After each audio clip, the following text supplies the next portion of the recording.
चलिए, good evening to all of you. आज जो है हम लोग मौर्यन डायनेस्टी को आगे बढ़ाते हुए हम लोग चलेंगे। ठीक है, तो कल हम लोग देख चुके थे कि डायनेस्टी और एम्पायर के बीच में डिफरेंसेस क्या है, और थोड़ा सा मौर्यन डायनेस्टी कैसे इस्टेब्लिश्ड हुआ उसकी थोड़ी सी बैकग्राउंड हम लोग कल देख चुके थे कल के वीडियो में। ठीक है, आज उसी चीज़ को हम लोग आगे बढ़ाते हुए सीखेंगे मौर्यन एम्पायर के बारे में। ठीक है, तो क्वेश्चन यहीं से आपका सबसे पहला क्वेश्चन बन जाता है कि मौर्यन जो डायनेस्टी थी उसका सबसे पहले रूलर यानी शासक या राजा जो बना था उसका नाम बताओ। तो आपका आंसर सीधी सीधी होगी चंद्रगुप्त मौर्य। ठीक है, क्या हो जाएगा? चंद्रगुप्त मौर्य। ठीक है, तो इन्होंने जो है बहुत ही बड़ी इतने जो है, देखिए यहाँ पर लगभग अफगानिस्तान और इराक तक जो ये जितने भी पार्ट है, साउथ को थोड़ा सा ये पार्ट छोड़ करके, ठीक है, ये पार्ट छोड़ करके बाकी जितना भी ऊपर में है देख रहे हो, ये सारे पार्ट्स जो है जीत रखा था। किसने? चंद्रगुप्त मौर्य ने जीत रखा था। यहाँ तक देखो, अफगानिस्तान, पाकिस्तान है ना, ईरान, इराक तक, इतना तक जो है आपका चंद्रगुप्त मौर्य ने जीत करके रख लिया। इसीलिए तो इसका नाम है एम्पायर। क्या नाम है? एम्पायर। बहुत बड़े भाग में है। ठीक है, तो ये चीज आपको रखना है कि ईस्ट से वेस्ट, ठीक है, नॉर्थ से साउथ का भाग जो है वहां तक इसने जो है जीत करके रखा था। ठीक है, तो इतनी सी बात आप लोग को जान लेना है। और इसकी कैपिटल क्या थी? तो आपको कैपिटल याद रखना होगा पाटलिपुत्र। पाटलिपुत्र जो है पटना का, जो आज देख रहे हो बिहार में पटना, बिहार की राजधानी कैपिटल जो है उसी का पुराना नाम है पाटलिपुत्र। ठीक है, तो ये जो है चंद्रगुप्त मौर्य ने जो है, यानी जो मौर्यन एम्पायर है, वो अपना कैपिटल कहाँ बनाया था? तो पाटलिपुत्र में बनाया था। ठीक है, और जब चाणक्य राजा बना था तो उनका गुरु कौन था? उनका गुरु का नाम भी आपको याद रखना पड़ेगा। उनका गुरु का नाम क्या था? चाणक्य था। किनके गुरु का नाम? चंद्रगुप्त मौर्य का गुरु का नाम था चाणक्य। और चाणक्य ने क्या लिखा था? अर्थशास्त्र। मैंने फर्स्ट वीडियो में बता दिया था। तो अर्थशास्त्र किसके ऊपर किताब लिखी हुई है? पॉलिटिकल कंडीशंस के ऊपर लिखी हुई है। ठीक है, पॉलिटिकल कंडीशंस, यानी पॉलिटिकल कंडीशंस मौर्यन डायनेस्टी के समय में कैसी थी उसके ऊपर जो है इन्होंने किताब लिखी है। कौन? तो चाणक्य ने लिखा है। तो क्वेश्चन यहाँ से भी एक नंबर बन करके आपका तैयार हो गया कि हु रोट अर्थशास्त्र। अर्थशास्त्र किसने लिखा है? तो आंसर आपका क्या हो जाएगा? चाणक्य हो जाएगा। इसको याद रख लीजिएगा। ठीक है, तो बस इतना ही चीज आप लोग को याद रखना है। उसके बाद चंद्रगुप्त मौर्य के बाद उसका बेटा बनता है बिंदुसार। ठीक है, चंद्रगुप्त का बेटा का नाम क्या है? बिंदुसार। ठीक है, तो ये भी बहुत ही ब्रेव किंग था, बहुत ही बहादुर राजा था। ठीक है, तो इसने क्या किया? इसने जो है अपने पिता के तरह जो है अपने एम्पायर को फैलाया, और जितने भी नेबरिंग कंट्रीज थे उस नेबरिंग कंट्री की, यानी पड़ोसी जितने भी कंट्री थे उनके साथ जो है अच्छा रिलेशंस बना करके रखा। ठीक है, जब किसी देश के साथ अच्छे रिलेशंस बना के रखते हो तो आपका देश भी जो है डेवलप करता है, सारे लोग सुख संपन्न रहते हैं। जैसे अभी इंडिया की बात अगर कर ले तो पाकिस्तान और चाइना से हमेशा इसकी क्या होती है? लड़ाई होती रहती है। तो जिसके कारण जो है यहाँ पर जो है इंटरनल डिस्टर्बेंस बहुत ही देखने को मिलता है इंडिया में। तो जब हम दूसरे देशों के साथ अच्छे रिलेशंस बना के रखेंगे तभी जो है हम अपना देश को आगे बढ़ा करके ला सकते हैं। और जो मौर्यन डायनेस्टी का सबसे इंपॉर्टेंट, मौर्यन डायनेस्टी का ही नहीं बल्कि भारत का सबसे ताकतवर अगर कोई राजा हुआ है तो अशोका हुआ है। ठीक है, इनको अशोका दी ग्रेट कहा जाता है। इनके ऊपर फिल्में भी बनी है, शाहरुख खान की फिल्म अशोका, आप देख सकते हो मूवी उस चीज को। ठीक है, अशोका। तो अशोक जो थे बहुत ही पावरफुल और बहुत ही ताकतवर राजा हुए थे मौर्य डायनेस्टी के। इनफैक्ट भारत के इतिहास में सबसे ताकतवर, भारत के इतिहास में। ठीक है, तो अशोक क्या कहते थे? कहा जाता है कि अपने 99 भाई को मार करके गद्दी पर बैठे थे। तो सोच लीजिए किस टाइप का इंसान होगा। जब अपने भाइयों की हत्या कर दिया तो क्या दूसरे को छोड़ेगा? नहीं, क्योंकि इसको जो है ना बहुत ही माने खून बहाना इसके लिए चुटकी की काम था, तो इसीलिए इसको चंडाशोक भी बोला जाता था। आपको उतना डिटेल नहीं पता होगा, बस थोड़ी थोड़ी कहानी आप लोग को इंटरेस्ट के रूप में बता दे रहा हूँ ताकि आप लोग को समझ में आ जाए इसके बारे में, ठीक है। तो इसको बोला जाता था चंडाशोक बोला जाता था, ठीक है।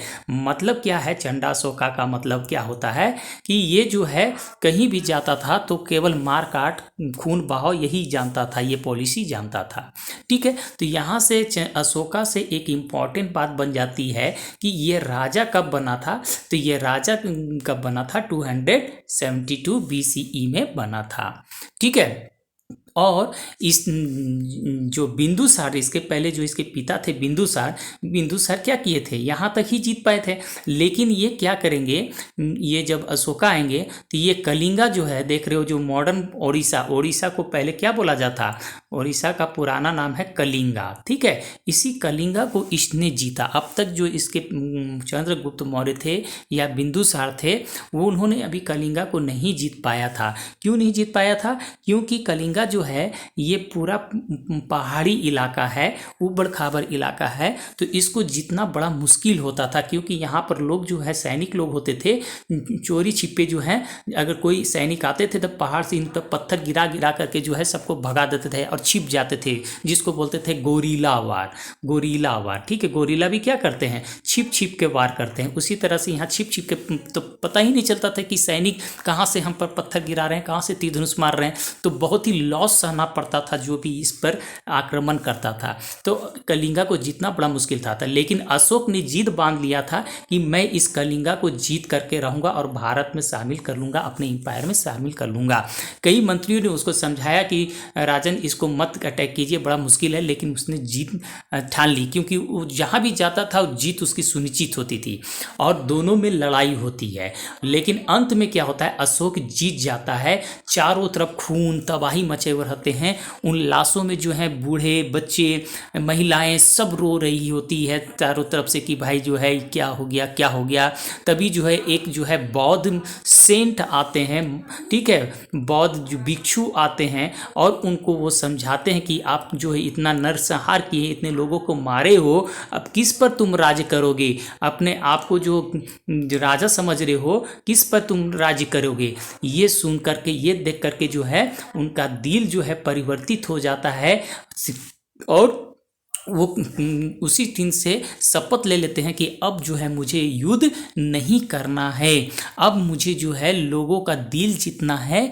तो उनका दिल जीतना है, लोगों को दिल जीतना है और लोगों को यही समझाना है कि लड़ाई नहीं करनी चाहिए, ठीक है। तो इस तरह से बात ही यही। तो यहाँ से क्वेश्चन निकल के आता है कि कलिंगा वार जो है टर्निंग पॉइंट जो है अशोका के लाइफ में साबित होता है, कैसे, लिखो।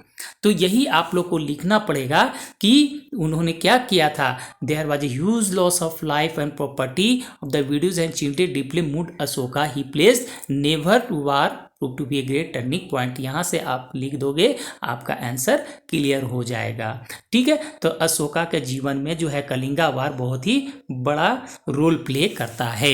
उसके बाद उसने क्या क्या लिया, उसने बौद्ध धर्म को अपना लिया कलिंगा वार के बाद। तो यहाँ से भी क्वेश्चन बन सकता है कि कलिंगा वार के बाद जो है अशोका ने किस धर्म को एडॉप्ट किया, तो आंसर आपका होगा बुद्धिज्म, ठीक है। तो ये चीज़ हो गया। और उसने फिर क्या है, अपने बेटे को, अपने बेटी को, अपने मंत्री को, जितने लोग थे सारे लोगों को ड्यूटी बांट दिया कि भाई आप बौद्ध धर्म का प्रचार सब जगह करोगे और लोगों को बताओगे कि कोई भी वार नहीं करेगा। लोगों को बताया गया, ठीक है, कि धर्म विजय करो। धर्म विजय क्या होता है, ये देखिए, धर्म विजय, जो धर्म विजय, एक्चुअली ये धर्म विजय क्या होता है, winning the heart of the people, ठीक है, winning the heart of the people, लोगों का दिल जीतना, उसी को बोलते हैं धर्म विजय, ठीक है। तो धर्म विजय का कॉन्सेप्ट जो है अशोक ने शुरू कर दिया कि लोगों को जो है वार से लड़ाई करके मत जीतो, बल्कि उनका दिल जीतो। ऐसा काम करो कि लोग जो हैं आपके प्रति जो है सरेंडर कर दें, ठीक है। तो ये इसने किया। और अशोका का जो टीचिंग्स थी, जो उन्होंने लोगों को शिक्षा दिया, टीचिंग्स जो दिया, उसने कहाँ लिखवाया? तो रॉक्स और पिलर्स पे, ठीक है, बड़े बड़े चट्टानों पे और पिलर्स पे उसने लिखाया।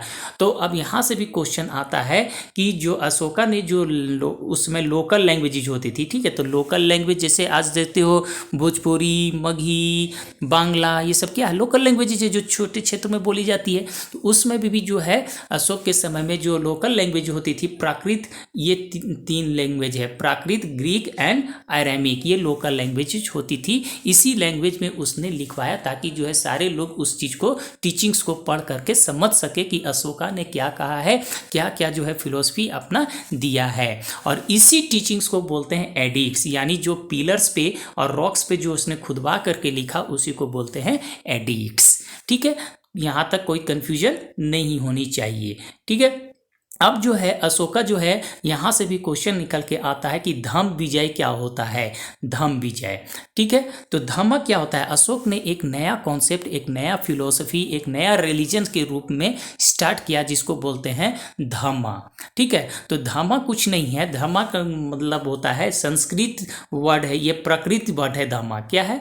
ये एक प्रकृत धम्म, ये धम्म जो है, ये सेंटेंस जो धम्म जो है, ये क्या है? प्रकृत लैंग्वेज होती, उसमें प्रकृत, आज भी प्रकृत पढ़ी जाती है, तो उसमें भी प्रकृत वर्ड है धम्म, जिसका मतलब होता है संस्कृत में धर्म विजय। क्या होता है? धर्म। धम्म का मतलब होता है धर्म, जिसका मतलब होता है मोरल वैल्यूज, मतलब नैतिक नियम। जो आप लोग धर्म शिक्षा पढ़ते हो, नैतिक नियम पढ़ते हो, वही चीज मोरल वैल्यू। मतलब यहाँ पर कैसे शिक्षा दी जाएगी ताकि लोग जो हैं लड़े नहीं, ठीक है, वही चीज है यहाँ पर धम्म। तो धम्म का मतलब होता है धर्म, विच मीन्स मोरल वैल्यूज। आप इतना लिख दोगे, आंसर आपका करेक्ट हो जाएगा।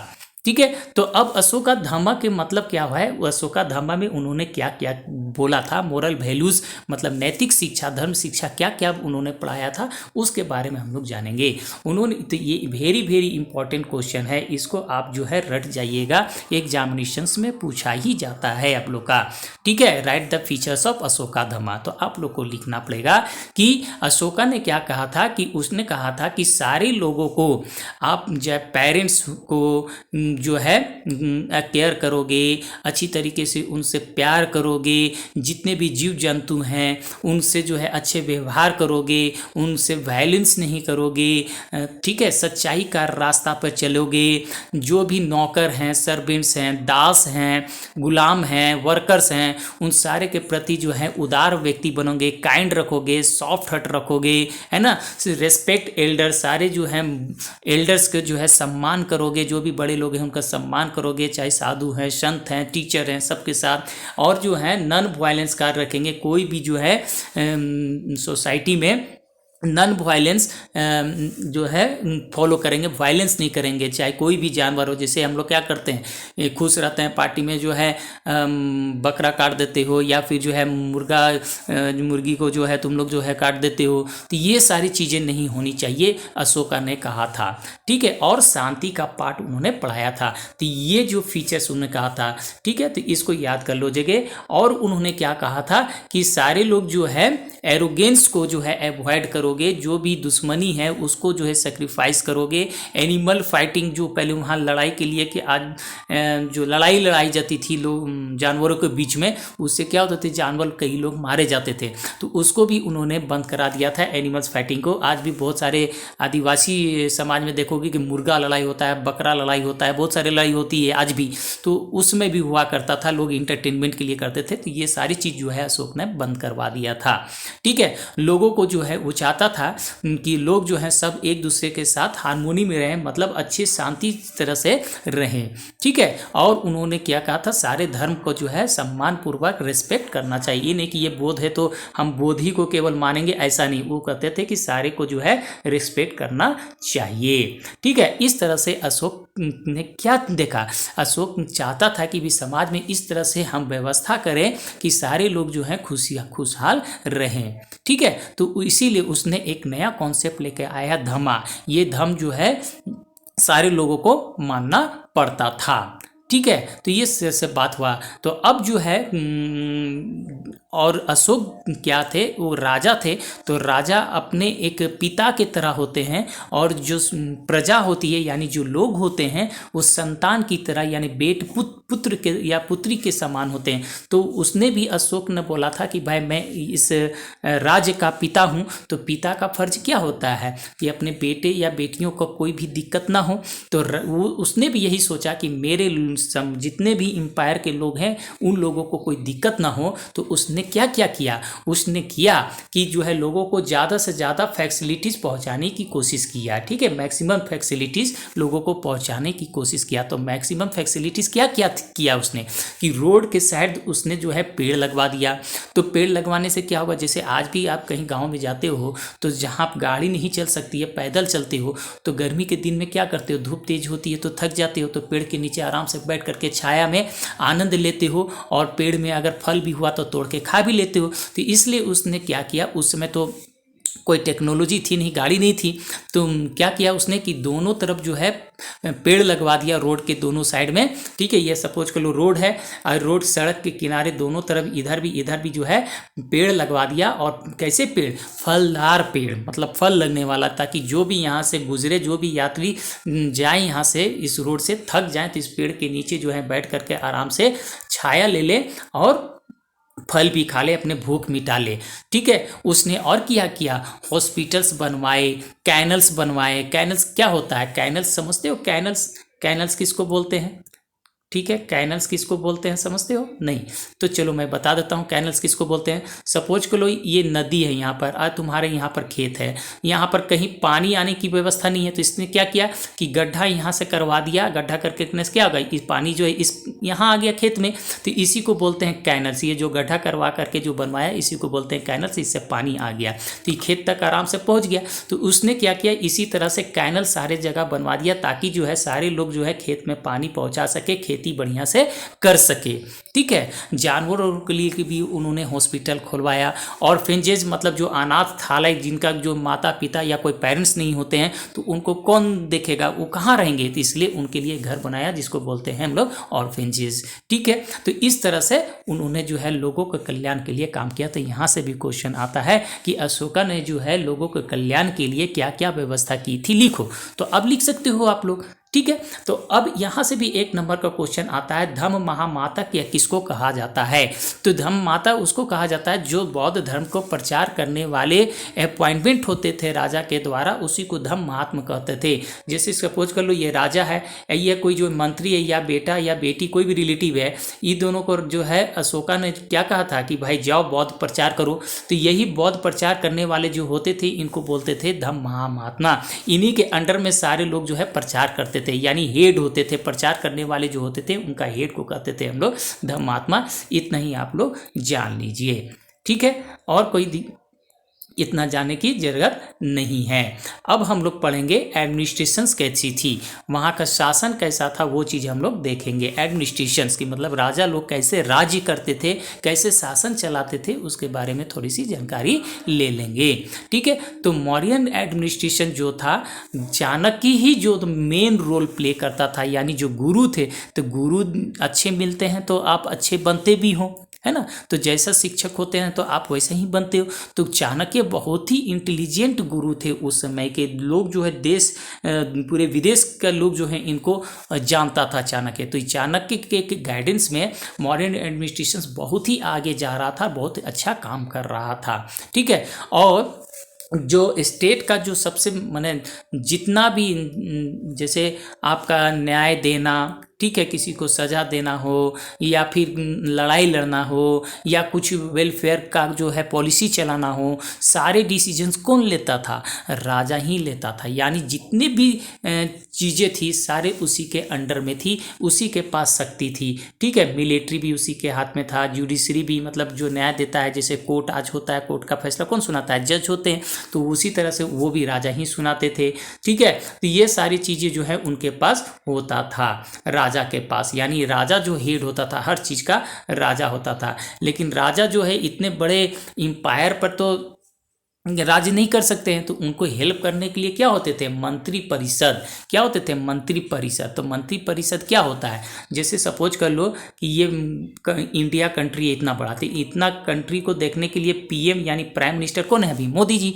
तो मोदी जी क्या है, इतने बड़ा कंट्री को एक साथ देख सकते हैं, इनको नहीं देख सकते हैं। तो इनको हेल्प करने के लिए क्या होता है, जैसे आज आप देखते हो कई सारे मिनिस्टर्स होते हैं, एजुकेशन मिनिस्टर्स होते हैं, होम मिनिस्टर्स होते हैं, रेलवे मिनिस्टर्स होते हैं, है ना, फिनांस मिनिस्टर्स होते हैं, बहुत सारे मिनिस्टर्स होते हैं। तो ये सारे मिनिस्टर्स क्या करते हैं, हेल्प करते हैं राजा को, तो ये जो पीएम को। तो उसी तरह राजा होते थे, तो राजा यानी group of ministers that is called मंत्री परिषद। यही चाहिए, group of minister that is called मंत्री परिषद। आगे बात समझ में। तो ये मंत्री परिषद होती थी, राजा को हेल्प करने के लिए होती थी, ठीक है। लेकिन वो जो मंत्री परिषद के जो लोग होते थे, राजा का एडवाइस करते थे, सलाह देते थे, वो राजा मानने के लिए बाध्य नहीं होता था। राजा मान भी सकता था और नहीं भी मान सकता था, राइट। चलिए, लेकिन अब वहाँ पर एक और कंडीशन है, जो मंत्री परिषद जो बनते थे वो अपना मेरिट के बल पे बनते थे। जैसे आज कोई नौकरी लेने के लिए जाते हैं तो एग्ज़ाम होता है, जो एग्ज़ाम में पास होते हैं तब उनको नौकरी मिलती है, यानी अपने मेरिट पे गए, कोई इनका जो है हेल्प किया नहीं। उसी तरह जब मंत्री बनते थे तो वो अपना मेरिट के बल पे जाते थे, उनका भी एग्ज़ाम होता था और जब वो पास कर जाते थे तब राजा का वो मंत्री बनते थे। तो थोड़ा सा बहुत अच्छा सिस्टम है, अच्छे लोग वहाँ जाते थे, ठीक है। तो ये सारी चीज़ है। तो और कहा जाता है कि राजा जो है अपने बॉडी, जैसे अभी पीएम ये सब जो होते हैं, प्राइम मिनिस्टर या सीएम चीफ मिनिस्टर्स होते हैं, अपने साथ बॉडीगार्ड लेके चलते हैं ताकि उनको कोई नुकसान ना पहुंच सके। इसीलिए राजा भी क्या करते थे, अपने साथ बॉडीगार्ड रखते थे। लेकिन मज़े की बात है, जो बॉडीगार्ड रखते थे वो कौन होती थी, लेडीज़ होती थी, औरतों को रखा जाता था, मर्द को नहीं रखा जाता था। क्यों? क्योंकि चंद्रगुप्त मौर्य बहुत समझदार आदमी था, तो उसने देख चुका था कि कैसे जो है बॉडीगार्ड में जो जेंट्स होते हैं वो क्या करते हैं, मौका का फ़ायदा उठाकर कभी राजा को ही मार देते थे। तो लेडीज़ को उतना ताकत भी नहीं होता था और लेडीज़ लोग जो है अच्छी भी होती थी, इसलिए जो है लेडीज़ को जो है इसने जो है अपना बॉडीगार्ड के रूप में रखना पसंद किया, ठीक है। तो ये सारी चीज़ें हैं। और यहाँ पर देखेंगे कि जो मिनिस्टर्स होते थे उनका कौन कौन होते थे, किस टाइप का मिनिस्टर होते थे। जैसे आज एजुकेशन मिनिस्टर होते हैं, है ना, फिनांस मिनिस्टर होते हैं, होम मिनिस्टर होते हैं। उसी तरह से उस समय भी मिनिस्टर होते थे, अमात्य, महामात्र अध्यक्ष, पुरोहित, सेनापति, युवराज, ये सारे जो हैं उस समय के मिनिस्टर्स हुआ करते थे, ऑफिसर्स हुआ करते थे जो राजा को हेल्प करते थे, ठीक है। तो इतना ही आपको अभी जानना है। और जैसे आज जो है हम पूरा इतने बड़े इंडिया में जो है, जैसे मैंने बताया पीएम जो है, प्राइम मिनिस्टर जो है राज करते हैं, तो पीएम के लिए तो संभव नहीं है पूरे इंडिया में राज करना, इतने एक ही साथ देखना। तो उसने क्या किया कि कंट्री को डिवाइड कर दिया। किस में डिवाइड कर दिया? स्टेट में, ठीक है। अब स्टेट में कौन होते हैं? सीएम होते हैं, चीफ मिनिस्टर्स होते हैं स्टेट में। अब स्टेट में भी क्या इतना बड़े स्टेट को देख पाते हैं? तो स्टेट को भी हमने क्या डिवाइड कर दिया? डिस्ट्रिक्ट में। तो इतने बड़े डिस्ट्रिक्ट यानी जिला में कोई राज कर सकता है? नहीं। तो डिस्ट्रिक्ट को भी हमने क्या कर दिया? विलेज लेवल में भी जो कर दिया, डिवाइड कर दिया। अब सारे लोग जो है मिल करके क्या कर रहे हैं, किसी पीएम को ही यानी प्राइम मिनिस्टर को ही हेल्प कर रहे हैं। उसी तरह जो है उस समय जो है आप देखोगे कि अशोका का जो राज्य था वो तो बहुत बड़ा था, यानी अफगानिस्तान, इराक तक जो है फैल गया था। तो उसने क्या किया था, अपने जो है राज्य को, एम्पायर को उसने क्या कह दिया था, छोटे छोटे भाग में बांट दिया था, ठीक है। समझ में आ रही बात? हाँ, तो यही सारे चीज़ वहाँ पर है। और जो सिटी एडमिनिस्ट्रेशन यानी जो सिटी एडमिनिस्ट्रेशन था, जैसे अभी हजारीबाग क्या है? सिटी है। रांची क्या है? सिटी है ना। जमशेदपुर क्या है? सिटी है, यानी शहर है। तो शहर को देखने वाले कौन होते थे? जैसे अभी आपके सिटी में आपने चैप्टर पढ़ा होगा, तो सिटी को देखने वाले कौन होते हैं? मेयर होते हैं, जो हेड होते हैं, जो है ना। उसी तरह वहाँ पर सिटी एडमिनिस्ट्रेशन देखने के लिए कौन होते थे? नगर अध्यक्ष या नागरिक कहा जाता था उनको। क्या कहा जाता था? नागरिक। तो यहाँ से भी क्वेश्चन बन गया कि सिटी एडमिनिस्ट्रेशन को रूल करने वाले का जो अधिकारी होते थे उनको क्या कहा जाता था? नगर अध्यक्ष या नागरिक। 4 ऑप्शन दे दिया जाएगा, आपको कर देना होगा, है ना। तो ये नगर अध्यक्ष और या नागरिक जो है ये भी इनको हेल्प करने के लिए क्या होते थे? 30 मेंबर्स हेल्प करते थे। और ये 30 मेंबर्स क्या होते थे? ग्रुप में बट गए थे, 5 ग्रुप में, 6-6 करके। कितना करके? 6-6 करके 5 ग्रुप में बट गए थे। तो एक ग्रुप जो है इलेक्ट्रिसिटी विभाग सपोज कर लो देखता था, एक विभाग जो है रोड को देखता था, कोई देखता था कि गरीब को कोई नहीं है, तो इस तरह से सब बांट दिया था और सब जो है एक दूसरे की मदद करते थे। ठीक है, तो काम आसान हो गया कि नहीं हो गया। काम जैसे आपके घर में शादी फंक्शन होती है तो सबका काम बांट दिया जाता है, कोई बाजार चले जाओ, कोई सब्जी ले आओ, कोई कार्ड बांट दो, कोई जो है कुक ले आओ। इस तरह से क्या होता है, आपके पेरेंट्स का भी हेल्प हो जाता है। उसी तरह से वहाँ भी नगर अध्यक्ष का सिटी में 5-5 करके ग्रुप बांट दिया गया था, जो 30 मेंबर्स इनको हेल्प किया करता था। ठीक है, और विलेज एडमिनिस्ट्रेशन क्या होता था, विलेज जो गांव में जैसे हम लोग देखते हैं पंचायत लेवल में जो मुखिया होते हैं उसमें भी विलेज एडमिनिस्ट्रेशन हुआ करती थी। तो वो भी वहाँ पर क्या करते थे, वहाँ पर जो गाँव में जो लोग होते थे उन लोग क्या रखते थे, रिकॉर्ड रखते थे। किसका, कौन कितना मरा, कौन कितना जिंदा हुआ, कौन कितना जन्म लिया, वो सारी चीज़ का रिकॉर्ड रखते थे और टैक्स भी कलेक्ट करके राजा को भेजते थे। ठीक है, तो ये सारी चीज़ हमने देखा एडमिनिस्ट्रेशंस में। मुझे उम्मीद है कि आप लोग को समझ में आ गई होगी। नहीं समझ में आई होगी तो फिर जो है आप लोग कमेंट करना, और प्लीज़ इस वीडियो को लाइक करना और ज़रूर वॉच करो, और समझ में आए तो शेयर भी कर देना। फिर नेक्स्ट वीडियो में आगे बता दूंगा।